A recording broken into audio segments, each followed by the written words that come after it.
I've been broke before. Women don't take you seriously. So if a man said that he wanted to do 50-50 with a woman, That's Kenyan ridiculous. women aren't going for it. What? I remember we genuinely did love each other, but I remember she told me, but we can't eat love. And this is 10 years down the line. I've never forgotten that.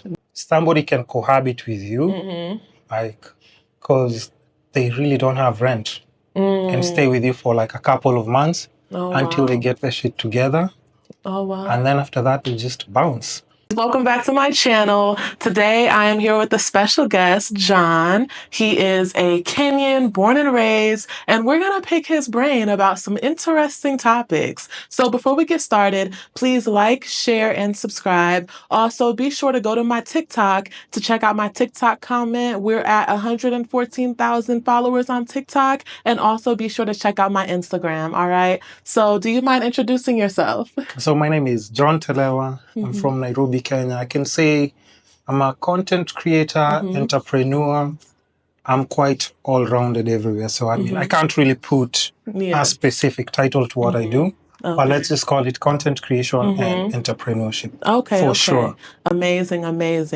All right. So do you mind telling us a little bit about your upbringing and your background so we get to know a little bit more about you? No, that's crazy because nobody has ever interviewed me about that. But let's get into it. I mean, I've grown in different parts of the country. I've been raised in a place called Kiambu, that's central. Bits of Nairobi. I've been in Tala, that's Tala near Kangundo. I went to school there as well. In Western Kenya. Where else? Eldoret, different places. But it's just because I went to boarding school super early from like class 3. So I was always bouncing on and off. If parents transfer to a different location, we had to move to go with them. Yeah, exactly. To a place that's going to be slightly closer in case we close school. We can still be able to go home and hang out with the parents as well. But, I had my fun. I can't complain. Okay. So I'm about to get into some juicy dating questions. Before we get started, are you single, kids? No kids. Okay. I mean, the economy right now, dating definitely on and off. I'm not taking it too seriously because right now I'm trying to focus on just building a nice foundation so that even if I'm dating someone, like we can travel a bit. I can take care of things in case we're in an emergency. Not that you can't do it, but if I can be able to like just take a little bit of the heavy work financially, I'd rather do that. Okay. I can definitely resonate with that. Like, I'm not desperate. I'm not rushing. And I'm building a foundation as well. So, I think that's just a new chapter that you enter in, like, in your 30s. Like, if you've been independent for so long and you've been doing good, what's the rush? So, that's great. So, can you tell us a little bit about dating culture in Nairobi? I mean, I think, because being in my 30s, I would say it used to be easier because I think before social media was just too pronounced, like everywhere. But it used to be much easier. You could just go to simple dates. But I think what social media has done is like a lot of people are looking at it as they have more options. Right. Because even if you're on a date, somebody could easily still be on Tinder or Instagram or TikTok, still talking to a bunch of people and still trying to weigh their options. And they're like, so if somebody has like 10 people on their roster and trying to cut down to the best person, you might not be getting the full experience in dating because they're just there maybe to, maybe they're hungry. I think in Nairobi, I mean, not just in Nairobi, I'm sure other places. Like somebody's just free and, since a guy just DM'd them, they can just go have a free meal or just enjoy entertainment, free alcohol, and go back home to maybe the person they really want. Their favorite. So it's kind of like double-edged sword right now because you can meet so many different people from different cultures, different backgrounds, But now the biggest disadvantage of having like just too many people or too many options, it's like now nobody's taking anyone seriously. So it's kind of hard to date in Nairobi. But for most people who it's working out, I mean, I admire that for them. Yeah. Okay. Yeah, because even the divorce rate is high. So The dating divorce is rate is tricky. high. Okay. Super high. A lot of single moms. Right. Okay. And, you know, I think the crazy part is like we used to see that in the movies. And it used to be like a Black American woman thing. Because people were not getting divorced back in the days in Kenya. Even if situations were not bad, it'd be on, off, on, off. But right now, like, there's so many single moms. And just single parent households. Let me just say that. So that kind of discourages you from getting in a serious relationship because you also want to be part of the statistics, though. Right. Yeah. And then I had heard briefly, like, sometimes in some cultures, in some tribes in Kenya, the father would keep the children, and then in other tribes, the mother would keep the children if they separate. Is that true? I don't know which cultures specifically, but I think the person with the most money gets to keep the kids. Because think about it, even if you wanted to keep the kids and your finances are not on point, you have 3 kids that you have to feed daily, take to school, you'll definitely just forfeit it to the person who has like, but most mothers do want to be attached to their kids. Because, you know, it comes with child support. So there is child support here too. Yeah. I mean, through the government or an agreement. You can't get arrested for not paying child support like, you know, in other countries, but they can do like a serious follow-up. Or the easiest way they can do is like if you have an 8 to 5, it's very easy. They just attach it to your system. So anytime like your salary comes in, they just do the deductions depending on what the court agreed on with you. So definitely you can't evade child support if you're doing an 8 to 5. But if you're an entrepreneur, you can always say like, you know, I'm broke. Exactly. Dang, that's So it's kind of tricky, but you know, that's just where people are right now. Yeah, it's not easy. So what is this like catching dust or character development I keep hearing about? Do you feel like there's a lot of character development? No, but what does that mean? You've had that a lot, right? I think that's just because, like I said, it's just because of options. People have so many options. So somebody can cohabit with you, like, because they really don't have rent and stay with you for like a couple of months until they get their shit together. And then after that, they just bounce. Or, you know, just because they are waiting for an opportunity to go abroad. Now, this is just for, you know, the women who get like white guys who are flying them out. So they can just chill with you temporarily, suffer in silence, and then kind of they'll call it suffering because, like, you know, I'm not abroad and everything, but I'm always trying to tell people, even if you land in Europe, you have to understand, like, that's just a regular guy who invited you there. It's not like a millionaire who invited you there. So now you get there, you also you need to kind of You're start. staying in a studio apartment. Exactly. Yeah, exactly. So it's not like all a bed of roses, but character development comes in with just people playing around with people's finances. And I think it's just finances. Finance is like a crucial thing in Kenya. So it's always about the money, kind of. It's just always about the money. So the person with the most money, kind of always will be having the upper hand. So do you think that men are like 100% expected to be providers and to financially support the woman? Personally, I believe that because I don't think I've been broke before. Women don't take you seriously at all. Would you take a guy seriously if he didn't have any?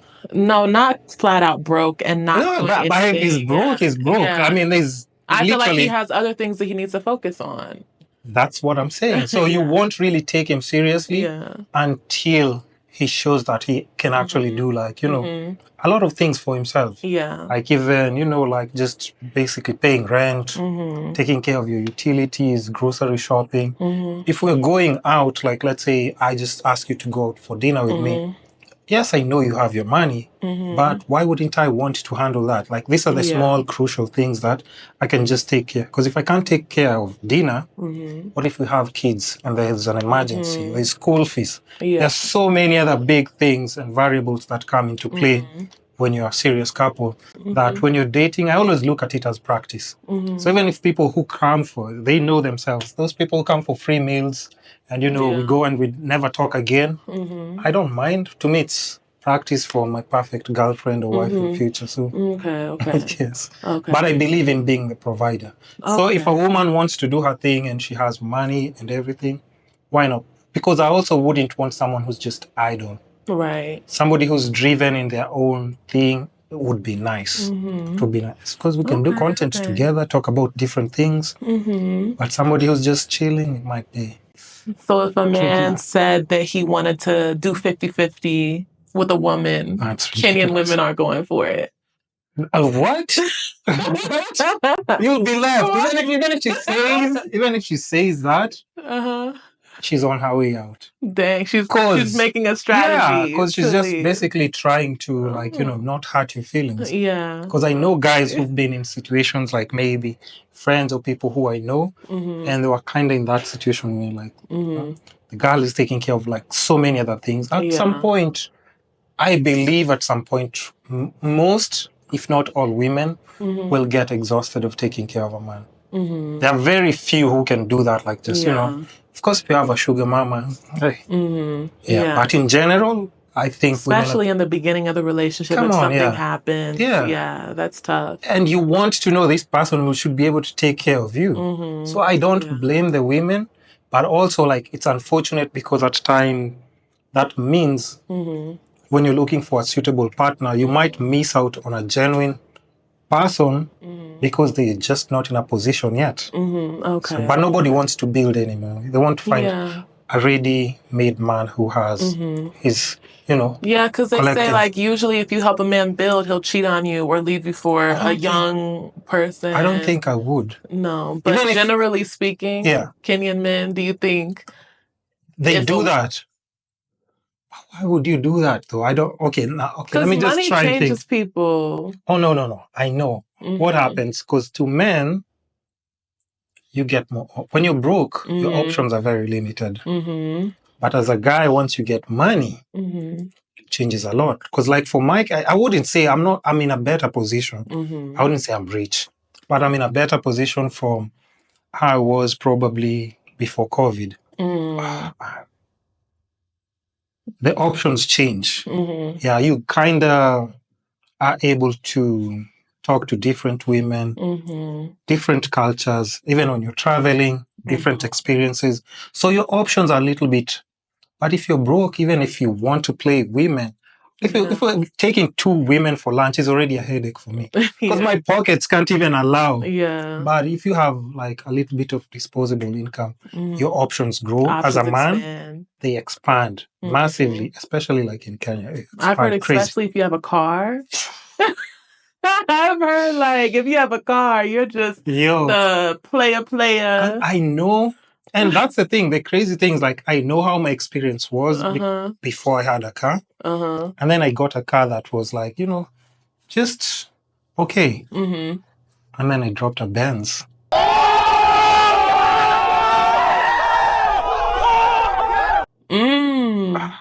Dang. So you got I just said options. And then I just said no. That's not what I just said. Humbly. But I just realized how even the perception of so many different things change. And I mean, I'll take it because I remember how hard it was but now you get to select. The best part about it is you kind of are able now to assess okay, I can't deal with this person because this person is a user, this person is toxic, this one is that. But you but when you're broke, you just deal with what you have. Because, me and my friends will always say, man must eat. So just take whatever is given. Do you feel like there's a level of maybe some deep-seated resentment from how seeing women attracted to you when you got more money, you know, even though you might have been deserving of love when you were broke? Yeah. Yeah, you look at things completely differently. Because I remember I used to have this girl that I really liked. I think maybe after college or during college, I can't remember when. But, you know, I remember we genuinely did love each other. But I remember she told me, but you know, we can't eat love. And this is 10 years down the line. I've never forgotten that. Dang. I've never forgotten. Literally, she just said, like, I can't eat love. And, you know, at the time I used to take her, like, just for internship and stuff. And she started, you know, like escorting her, taking her to work and everything. And she started dating her boss. Dang. So, I mean...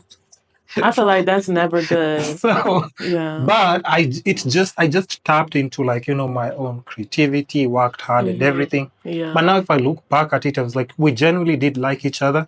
But you can imagine if somebody's coming from an economic background where they're thinking like, if this person doesn't have money or his finances together, I think my future is doomed. Yeah. So the only best option for me is making sure I pick a partner that has his finances on point. Yeah, so I mean, but I wouldn't say resentment. It's just character development. Character development. That we were talking about. Yeah. Okay. So I'm not as naive anymore if I get into situations. So now even if somebody does something crazy, I'm just like, I was just expecting. But it's definitely better being in a position to have more options, unfortunately. Because you can filter out like things that you don't like. Yeah, that makes sense.